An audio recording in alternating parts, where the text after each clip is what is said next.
Hey bro, I thought you didn't like chocolates. How come you're completely enjoying it, eating it? Bro, you must try them. They are different and they taste amazing. Why don't you try some, bro? Oh, really? Let me try some. Yeah, man. Help yourself to any flavor of your choice. Go ahead. All right. Let me see. Hazelnut, no. Some biscuit flavor, no. Drizzle toffee. This looks interesting. Butterscotch. Oh, let me try hazelnut because I've not tried this. I've not tried any of these, but let me try hazelnut. Let's see. Yep.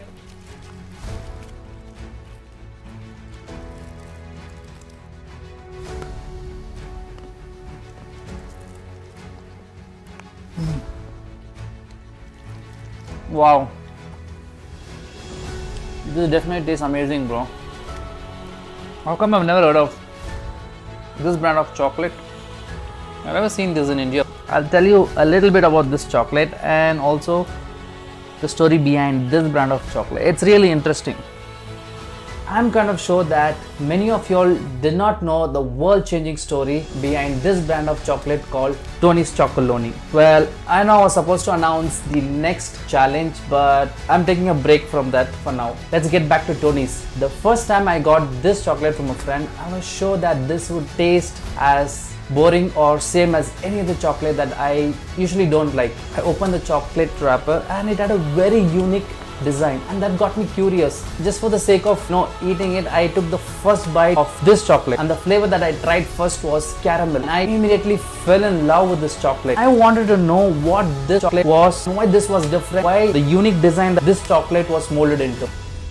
In 2003, a Dutch journalist, Teun van D, is shocked when he reads a book about illegal child labor and forced labor on cocoa farms in West Africa. Forced labor still exists.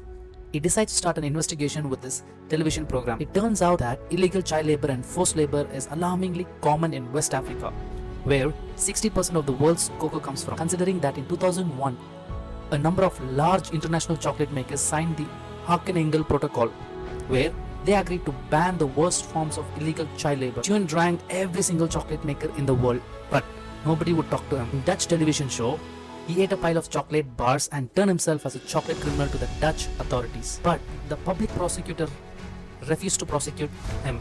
But Teun wasn't discouraged. He follows the advice of his lawyer and looks for witnesses, victims of the chocolate eaten. He finds 4 boys who had worked as exploited workers on a cocoa farm in Ivory Coast. They tell Teun their stories and give witness statements, also saying Teun and more than 2,000 people who had joined Teun by then were guilty. On November 29, 2005, while waiting for the judge to make up his mind, Teun decides to lead by example. He produces 5,000 fair trade chocolate bars. At the same time, the chocolate company Nestle is a main sponsor of the new Charlie and the Chocolate Factory movie. Teun decides to approach them to see if they would be willing to produce an exploitation-free chocolate bar. Nestle isn't particularly interested in this proposition, so Teun decides to lead by example. The first Tony's Chocolonely bar is born on the 29th of November 2005. It's a milk chocolate bar packed in an alarming red wrapper. It's fair trade and 100% exploitation free. 5,000 fair trade chocolate bars were produced, but it turns out that this wasn't enough.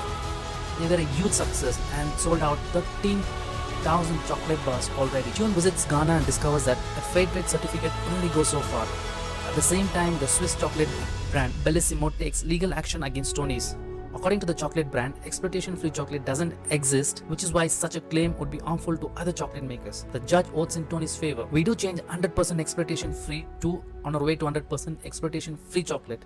A lot needs to happen before chocolate is really exploitation-free. Finally, the day arrives when the Court of Justice gives its final decision. The outcome is quite disappointing. Teun wins a moral victory in his case against himself as a chocolate criminal, but the court won't prosecute him. If it did, it would have to prosecute everyone who eats chocolate. Tony's continues to fight. I wanted to try out all the flavors. I'm gonna be honest.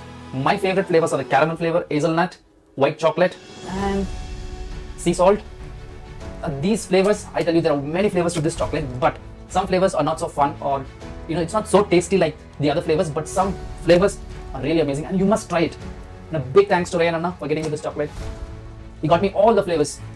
Close to 24 flavors he got me, and I tried every one of them.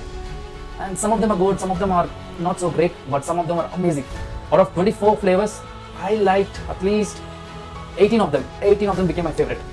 So hereafter, if I'm going to eat chocolate, it's going to be only this brand of chocolate. And finally, how can you and me help in this fight against exploitation free chocolate industry or slave free chocolate industry? Only way we can do this is by buying the chocolates. And me personally, I would definitely buy these chocolates over and over again, not just because they're tasty, but also my way of helping fight against this slave and slavery in this choco industry.